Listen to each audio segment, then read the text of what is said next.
Chat Sports has 3 AFC North channels: Ravens Rundown, Steelers Talk, and the Browns Report. Now, our Steelers channel continues to lead the other 2, almost by the Ravens and Browns channels combined. Let's make sure we keep it that way. That way you guys get even more free Steelers YouTube videos in the meritocracy and race that is the other channels here at Chat Sports. So if you haven't already, hit that big red button and subscribe right now.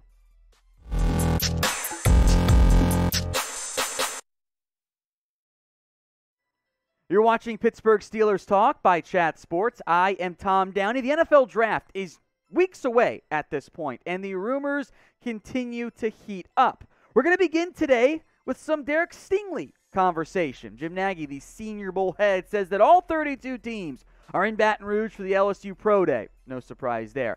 The top decision makers there are GM Kevin Colbert and head coach Mike Tomlin for the Pittsburgh Steelers, who, among other things, also sent their defensive backs coach to check out who else but Derek Stingley, who is, as we sit here filming this, beginning his pro day right now.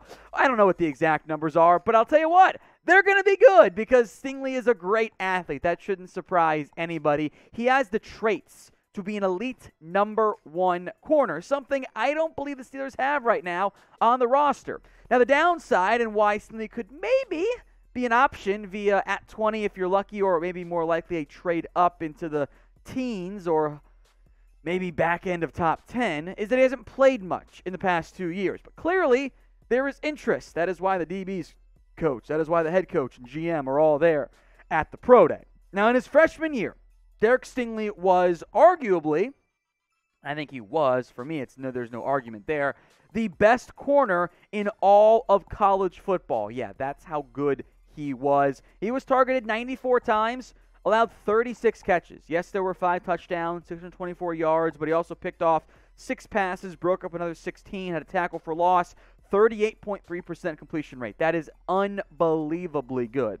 The problem is, and why he's fallen relative to where he was entering this season, he hasn't played that much the past 2 years. Injuries, medical, a big factor there. Was he all the way locked in, or was he like, we're bad, I'm going to kind of bail a little bit there? Allowed 2 touchdowns in those 10 games. Wasn't targeted nearly as much, just 35 times. Allowed 17 catches in that time frame. So, a little bit closer to 50% than maybe what you'd prefer there. Broke up some passes, 5 total, 0 interceptions. Did allow those 2 touchdowns I mentioned. He just didn't quite look the same, although teams wisely did not throw his way that much. Injuries, and the LSU team, they're bad past 2 years. Corner, though, is still a notable need for Pittsburgh. They could survive, I think, with Akello Witherspoon, Levi Wallace, Cam Sutton, especially at nickel. But you don't have that number 1 guy. I think Witherspoon's best as a 2. Wallace probably best as a 2, or maybe your 3rd outside guy. I don't believe in Justin Lane. Sorry. So if you can get Stingley, well, that takes care of your number 1 corner need. So would you draft Derek Stingley? Y for yes or N for no? I'm going to make this question the pinned comment on today's video. So if the ad break comes here on YouTube, take advantage of it. Head down there, type in Y or N. Draft conversation continues for the Pittsburgh Steelers. Ian Rappaport sending out this tweet this morning that the Steelers have been one of the most interested teams when it comes to quarterback draft prospects, and it all picks up soon. Desmond Ridder flies to Pittsburgh tonight for a visit tomorrow, and then UNC QB Sam Howell has his Steelers visit on Friday. Steelers pick, of course, 20th overall. Let's break down both of these QBs, starting with Sam Howell, who had some round 1 buzz entering this year under the, hey, if he gets better, that could really help him out. Problem is, he did not get any better this past year.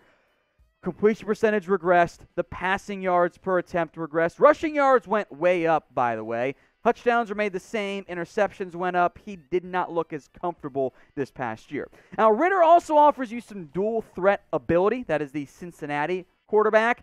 He, much like other more current QBs, he wants to win from the pocket, and he's shown the ability to do that. His athletic testing, by the way, was really, really awesome. We're going to talk more about both of these guys. I got my pros and cons list here.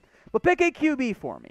Would you rather have Sam Howell, type in SH, or would you rather have Desmond Ridder? Type in DR for me right now in the comments section. I've fully scouted both of these guys, and for me, Desmond Ridder is higher than Sam Howell. Ridder is my QB3, Howell is my QB5. Ridder, strong arm, really impressive athlete. He is a smart player and ran a much more advanced offense at Cincinnati than some of the other QBs in this year's class. There is moments where he is able to do the pre-snap processing. For example, he's not one of those QBs out there looking at the line and then looks to the sideline and gets the play call and the adjustment. No, he's saying, Jerome Ford, you're going to do this. That's the running back for Cincinnati. You're going to block this guy. The pre-snap processing is there in a way it's not for other QBs in this year's class. He's a 4-year starter as well. Now, he's a bit thin. He's got a good size in a very small quarterback class. Otherwise, got to add some mass to him. His problems come when he's just late getting the football. He's got a little bit of a loopy motion, not like Byron Leftwich bad, but it's not quite as quick as other guys. He can be a bit late getting that ball out, and there are too many throws each game. I'm just like, what are you doing, Desmond? He throws a line drive ball, which is good, but when he misses, it's an airmail by like 5 yards, and it's ugly. But I do think he can be a starting QB in the NFL. Sam Howell, meanwhile, I'm not as high on him as I want it to be. Good arm. He throws a really good deep ball, one of the better deep balls in this year's class. He's a tough player who ran a lot more for UNC. He also panics under pressure. He did not operate well from the pocket. If the first read was not there, he was jittery and running around, and he didn't operate well within structure. He's good outside of structure. That's great.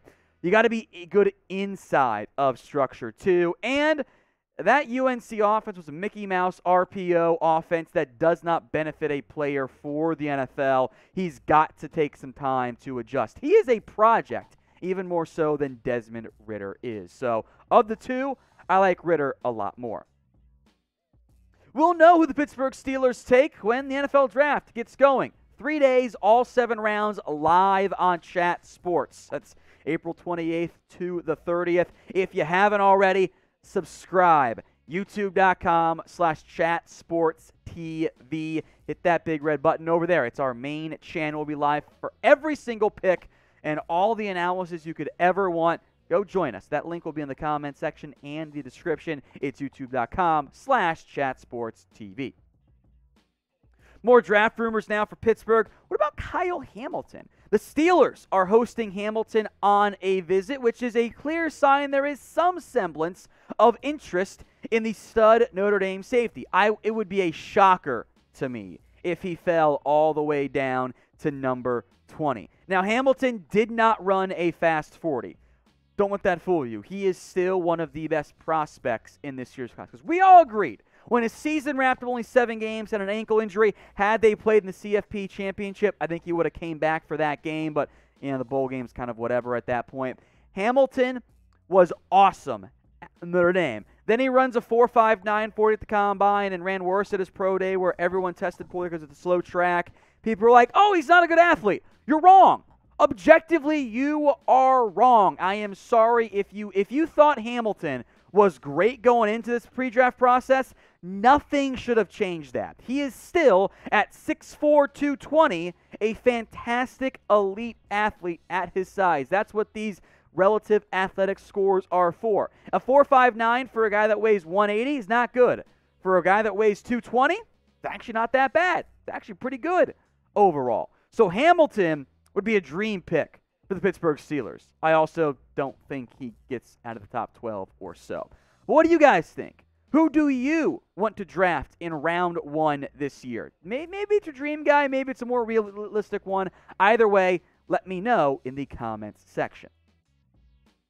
One more name taking a pre-draft visit to the Pittsburgh Steelers is Quay Walker, the linebacker from Georgia. I find interesting. He has gained buzz as a surprise round 1 pick, which was going to be my guy at the top, and then big media jumped in front of me there. Walker's an interesting prospect because he's raw to an extent, but he's built like the better linebackers in the modern NFL. He is not as good for me as Nakobe Dean, but I do think there is a chance he goes off the board before Nakobe Dean. kind of Logan Wilson athletic standpoint right there. Only 3 career pass breakups. I didn't love him in coverage, but they played him a lot on passing downs. He was fairly sticky in there. Great tackler, doesn't miss very often. He can shed pretty well. He's going to be a really good starter, I believe, in the NFL. And this is a sign to me Pittsburgh's like, I don't know about Devin Bush anymore. He bad last year. Hope he bounces back. You got Miles Jack, so I don't think you'd spend.